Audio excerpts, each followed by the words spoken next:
So in this lesson, we're going to talk about the importance of listening to your clients, which is something that I know you're working very actively with here, Tomas. So can you tell us a bit more, like what does that mean to you? If we split it up a little bit, I mean, if you're an experienced hairdresser and you have fully booked, you can do whatever you want, yeah?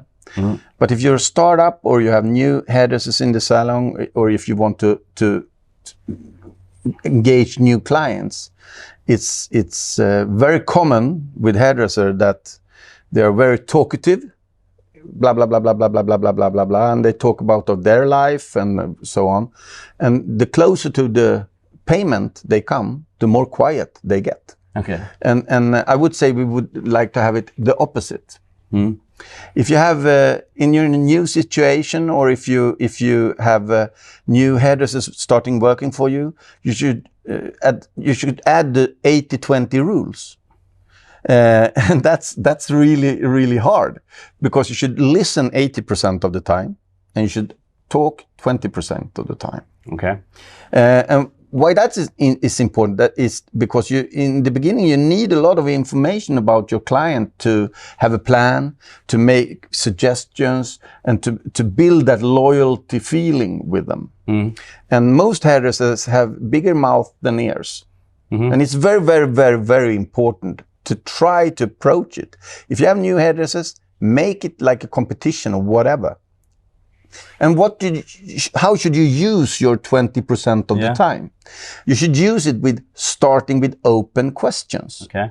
We will talk a bit more about open questions, what it is and what it can lead to in another program. But open questions is very, very important, because then the clients start thinking, and you get value out of that you can keep asking questions about. Mm-hmm. And then it doesn't matter what you did in the weekend, because actually, they can be interested in that when you had them for 5 years. Yeah. But as a new client, they are not so interested in how many kids you have, or if you're playing volleyball, or what you ate for fashioning dinner. Yeah. Be concentrated on the client. Yeah.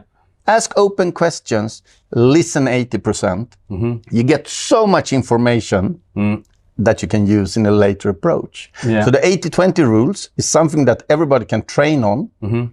And make something out of it. Yeah. And it will build so much value. Yeah. So much value, because the client, they feel that you listen. Mm-hmm. They see that you listen. They get the opportunity to talk about themselves. Yeah. And then many people says, well, not every client wants to talk, and I get nervous when it gets quiet. If it gets quiet, it's no problem. Let it be quiet for a while.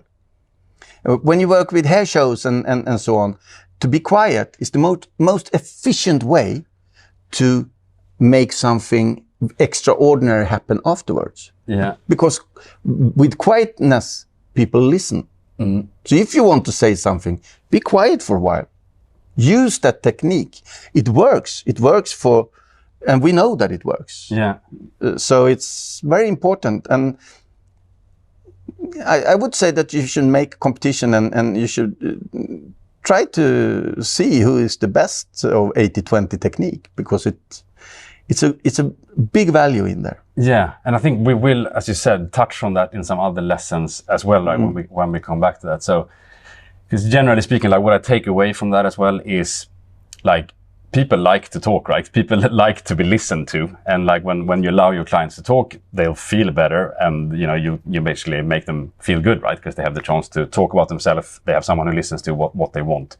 So that's one. But maybe number two is all the information you're getting and everything you can do with that information to make sure that what you deliver and what you offer is really tailored to them, and it's not just about what you had in mind, right? So that's really the power in active listening and making sure you hear what they say, right? Yeah, I would say if you have a new client and you talk 50% of the time, you missed something. Mm. You missed a lot of information, and you haven't built in this feeling for the client to be convenient in your share. Yeah. So, I mean, if you had a client for a long time and you have a relation, it's different. But even then, it's good sometimes to make quiet, ask an open question, and just listen. Mm. And you would be amazed of the information that you can use in a later way for that client. Yeah. And this is nothing new. I didn't invent it. I mean, there's been in sales for 20 years, I think. There are books you can read about it. And there is a common thing about 80-20 rule. But in our occupation, it works really, really well, especially with new clients and especially with new hairdressers. So big ears and a little mouth. Yes. So yeah, that's your takeaway from this one. Implement that 20% rule and have that in mind going forward, and you'll generate a lot of value from that. So see you in the next lesson.